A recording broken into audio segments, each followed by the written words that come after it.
जय हिंद मेरे डियर साथी, मैं आपका साथी विकास और आज हम देखने वाले हैं कक्षा 10 रासायनिक अभिक्रिया एवं समीकरण यानी पाठ 1 का एक प्यारा सा टॉपिक है जिसे हम क्या बोलते हैं, अपघटन अभिक्रिया बोलते हैं। क्या बोलते हैं? अपघटन अभिक्रिया बोलते हैं। ठीक, अपघटन अभिक्रिया क्या होती है, थोड़ा सा ये इंपॉर्टेंट है भाई। ठीक है, तो इसे प्लीज़ ध्यान से सुनिएगा क्योंकि इसमें हम परिभाषा के साथ साथ उदाहरण देखेंगे और अपघटन के कितने प्रकार होते हैं, 3 प्रकार के होते हैं, उसे भी हम क्या करने वाले हैं, पूरा डिटेल में देखने वाले हैं। तो लिखा अपघटन अभिक्रिया क्या होती है, ऐसी अभिक्रिया जिसमें किसी पदार्थ के अणु 2 या 2 से अधिक सरल अणुओं में विभाजित हो जाते हैं, उसे अपघटन अभिक्रिया कहलाते हैं। कहने का मतलब क्या कह रखा है, कोई हमारे पास एक अणु है, ठीक है, कोई एक हमारे पास अणु है। अभी एग्जाम्पल के जरिए समझाएंगे तो आपको समझ में आएगा। मान लेते हैं हमारे पास, देखिए क्या हो गया, कोई एक इतना बड़ा अणु है। जब ये क्या कर देता है, जब रासायनिक अभिक्रिया में भाग लेता है तो 2 या 2 से अधिक अणुओं में टूट जाता है, उसी को अपघटन अभिक्रिया बोलते हैं। डिकम्पोजिशन यानी इसका इंग्लिश वर्जन है। डिकम्पोजिशन मतलब सड़ना होता है। सड़ना मतलब कोई एक बड़ा चीज़ है वो धीरे धीरे क्या होता है, छोटे छोटे अणुओं में टूट जाता है, उसी को हम क्या बोलते हैं, अपघटन अभिक्रिया बोलते हैं। फॉर एग्जाम्पल मान लेते हैं हमारे पास AB एक कोई अणु है या पदार्थ है, ठीक है, ये जब टूटता तो किस में टूट जाता है, A + B में टूट जाता, अलग अलग हो जाता। तो इसी को अभिक्रिया को हम क्या बोलते हैं, ठीक है, इसी अभिक्रिया को हम क्या बोलते हैं, अपघटन अभिक्रिया बोलते हैं। एक आप पढ़े होंगे संयोजन अभिक्रिया। संयोजन अभिक्रिया का जस्ट उल्टा। संयोजन अभिक्रिया में क्या होता, A + B मिलके एक नया पदार्थ बना रहा था। क्या बना रहा था, एक नया पदार्थ बना रहा था।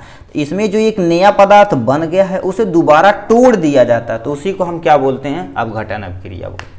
ठीक, दोबारा पढ़ते हैं। ऐसी अभिक्रिया जिसमें किसी पदार्थ के अणु 2 या 2 से अधिक सरल अणुओं में विभाजित हो जाते हैं या टूट जाते हैं, उसी को हम क्या बोलते हैं, अपघटन अभिक्रिया बोलते हैं। देखिए एग्जाम्पल के तरीके ये दिखाया गया है, AB जब ये क्रिया करता तो A + B बना देता। फॉर एग्जाम्पल AB ऐसे देखिए, आप कुछ भी ले सकते हैं, ABC हो जाएगा। ये जब टूटेगा तो क्या टूटेगा, A में B में + C में टूट जाएगा, तो ये टूट रहा है ना, तो इसी को भी अपघटन अभिक्रिया बोल सकते हैं। ऐसा नहीं कि हम AB बोले तो 2 ही चीज़ रहेगा, 2 या 2 से अधिक कुछ भी हो सकता है, मगर जब वो ये एक रहना चाहिए और ये जब टूटेगा तो 2 या 2 से अधिक में टूट जाता है, तो उसी को हम अपघटन अभिक्रिया बोलते हैं। ठीक है, लिखा ये अभिक्रिया संयोजन अभिक्रिया के विपरीत होती। देखो संयोजन अभिक्रिया में जुड़ रहा था, मगर यहाँ पर क्या रहा, जुड़ा हुआ पदार्थ 2 या 2 से अधिक में टूट रहा था, इसलिए इसे अपघटन अभिक्रिया बोलते हैं। ठीक, फॉर एग्जाम्पल यहाँ ले लें कैल्शियम कार्बोनेट, जिसे हम संगमरमर भी कहते हैं।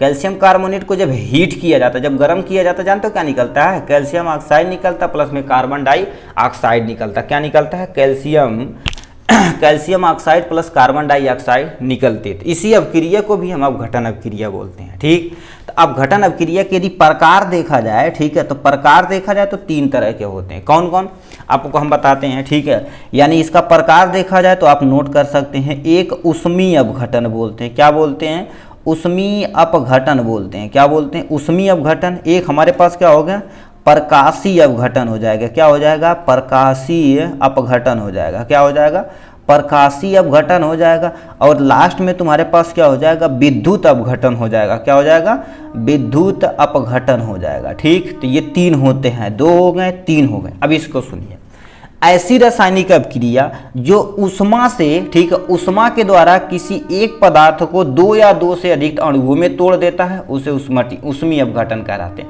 मतलब ये किसकी उपस्थिति में होती है, ऊष्मा यानी हीट जो गर्म किया जाता है उसकी उपस्थिति में होती है, तो इसी को हम ऊष्मीय अपघटन बोलते हैं। जब प्रकाश की उपस्थिति में होती है तो प्रकाशीय अपघटन, जब विद्युत की उपस्थिति में होती है तो विद्युत अपघटन। बस इतना याद रखना, मतलब आपको अपघटन की परिभाषा यदि याद हो गई है तो उसी को यहाँ पर चिपकाते चले जाइए। ऊष्मा की उपस्थिति में होता है तो ऊष्मीय अपघटन, प्रकाश की उपस्थिति में होता है तो प्रकाशीय अपघटन, और विद्युत की उपस्थिति में होता है तो हम क्या बोलते हैं, विद्युत अपघटन बोलते हैं। ठीक है, तो इसी को आपको क्या करना पड़ेगा, एक्सप्लेन कर देना है यहाँ से। ठीक, अब हम क्या कर देते हैं, एक एक करके हम समझते हैं पहले इसके बारे में, इनकी परिभाषा और एक एग्जाम्पल। ठीक है, तो यहाँ से ऊष्मीय अपघटन, जिसे हम इंग्लिश में क्या बोलते हैं, थर्मल डिकम्पोजिशन बोला जाता है। ठीक है, अब देखिए हम परिभाषा को केवल एक लाइन में लिखें, सटीक। ठीक है, लिखा ऊष्मा के प्रभाव में अपघटन के ऊष्मीय अपघटन कहलाते हैं। मतलब ऊष्मा है तो ऊष्मा के प्रभाव में जो भी अपघटन होता है उसे हम क्या बोलते हैं, उष्मीय अपघटन बोलते हैं। फॉर एग्जांपल देखिए, कैल्शियम कार्बोनेट को जब गर्म किया जाता है, यानी उष्मा दे रहे हैं हम बाहर से, तो ये कैल्शियम ऑक्साइड में टूटता है, प्लस में कार्बन डाइऑक्साइड में टूट जाता है। तो इसी अभिक्रिया को हम क्या बोलते हैं, उष्मीय अपघटन बोलते हैं। ठीक, तो ये बता देना आपको। अब यहाँ से प्रकाशीय अपघटन क्या होता है इसके बारे में सुनिए। लिखा है, ये लिखा है सूर्य के प्रकाश में, मतलब प्रकाशीय अपघटन में प्रकाश चाहिए, मगर कौन सा प्रकाश चाहिए, सूर्य का प्रकाश चाहिए। बल बोल का नहीं, सूर्य का प्रकाश चाहिए।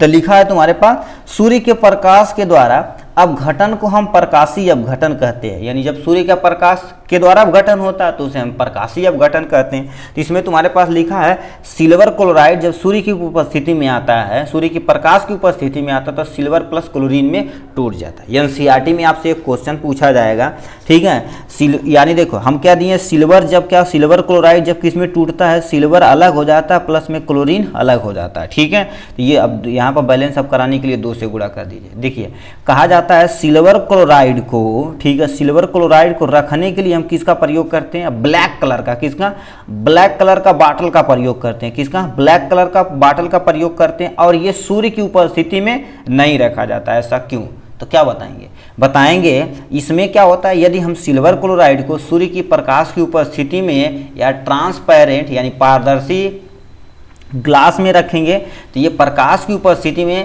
प्रकाशीय अपघटन करता है, जिससे क्या हो जाता है, सिल्वर अलग हो जाएगा, प्लस क्लोरीन अलग हो जाएगा। तो जो हमारा सिल्वर क्लोराइड वो क्या हो जाएगा, खराब हो जाएगा। इसीलिए इसे क्या जाता है, प्रकाश की अपघटन से बचाने के लिए इसे क्या किया जाता है, ब्लैक कलर का, मतलब जिसमें ये रखा जाता है तो शीशा तुम्हारे किस कलर का होता है, ब्लैक कलर का या अंबर कलर का होता है, ठीक। और ये सूर्य की प्रकाश की उपस्थिति में अंधेरे कमरे में रखा जाता है। एनसीईआरटी का एक क्वेश्चन है, ठीक है। तो ये हो गया इसके बारे में सिल्वर क्लोराइड। अब लास्ट और फाइनल दे रखा विद्युत अपघटन, जिससे क्या होता है, इलेक्ट्रो डिकम्पोजिशन बोलते हैं। अब ये क्या लिखा, जब अपघटन विद्युत द्वारा होता, मतलब कोई अपघटन है किसके द्वारा होता, विद्युत के द्वारा होता, तो उसे हम क्या बोलते हैं, विद्युत अपघटन बोलते हैं। किसे बोलते हैं, विद्युत अपघटन बोलते हैं। जैसे आप वाटर लिए हैं तो वाटर में इलेक्ट्रोड, एक कैथोड बनाइएगा, एक यानी एक एनोड बनाइएगा, ठीक है। कहने का मतलब आप सिंपल सा, इसे हम एक्सपेरिमेंट का, ये वाला एक्सपेरिमेंट हम ऑफलाइन क्लासेस में करा चुके हैं, इसे हम आपको करके दिखा देंगे एकदम अच्छे से। किस पे हाइड्रोजन निकलेगा, किस पे ऑक्सीजन, ये बता देंगे। क्योंकि हाइड्रोजन पे कौन सा चार्ज, प्लस चार्ज होता है, और इस पे कौन सा चार्ज होता है, माइनस चार्ज होता है। तो देखिए आपको करना क्या है, एक आपको ऐसे बीकर ले लेनी है, ठीक है, यहाँ से बीकर ले लेनी है। बीकर में क्या डाल देना है, पानी डाल देना, क्योंकि H2O है। देखिए तो हम क्या डाल दिए, H2O डाल दिए, ठीक।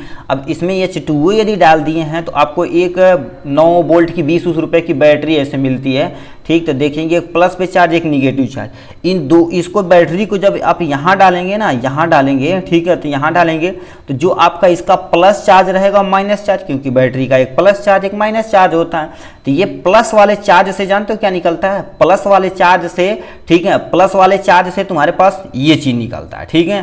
प्लस वाले चार्ज से और माइनस वाले दोनों से क्या होता है, प्लस माइनस से एक से हाइड्रोजन निकलता है और एक से ऑक्सीजन निकलता है। ये एक्सपेरिमेंट के जरिए देखेंगे तो आपको एकदम अच्छे से क्लियर होगा। इसका शॉर्ट वीडियो हम बना के जल्द ही आपको अपलोड करा देंगे, ठीक। देखिए केमिस्ट्री यदि आप पढ़ रहे हैं ना तो मोस्ट ऑफ द चीज़ें एक्सपेरिमेंटल वाली चीज़ें हैं, तो आपको एक्सपेरिमेंट करके एकदम अच्छे से समझना है तो काम अपना बन जाएगा, ठीक है। तो ये क्या हो जाएगा, विद्युत अपघटन का एक प्यारा सा टॉपिक था। तो इस तरह से देखा जाए तो अपघटन को हमने क्या कर दिया, पूरा डिटेल में देख दिया। अपघटन क्या होता है, एग्जाम्पल, इसके प्रकार, उष्मीय अपघटन, प्रकाशीय अपघटन एंड विद्युत अपघटन को हमने डिटेल में देख दिया, ठीक। चलिए आज के लिए बस इतना ही, फिर मिलेंगे नेक्स्ट टॉपिक में नेक्स्ट टॉपिक के साथ। तब तक के लिए bye bye and take care.